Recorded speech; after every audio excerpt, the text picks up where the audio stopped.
Honda RS V3 dia. Tahun 2023. V3 dia mari dengan stiker batik-batik gini. Dia mari dengan sungai pendek. Motor yang comel yang ini dia mileage baru 37,000, warna merah masih lagi bersinar. Yang mana nak cari motor Honda RS V3 ni? Inilah dia. V2 dia lagu lain, V3 lagu lain, ni V3 tahun 2022. CEP dia. Pelik Kuantan. Kuantan mana? Kuantan Kelantan ke Kuantan Pahang? Ikut demo. Ni motor, mari kita tengok deh. Lagu mana keadaan enjin dia. Dua hari cukup dekat beh, comel beh, tayar pun tebal lagi beh. Nak naik gerak boleh, nak naik gerak pun lancar. Bismillahirrahmanirrahim. Bermileage 37,000.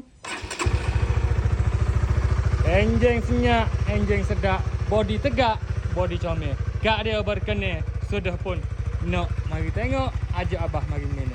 Lancar beh dia. Kena.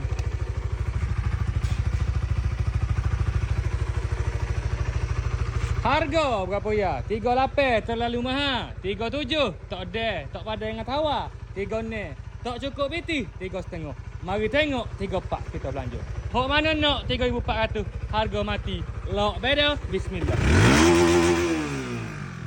Enjin sudah pun comel, motor sudah pun linear. Harga sudah pun murah. Mana berkena 34 lancar mari.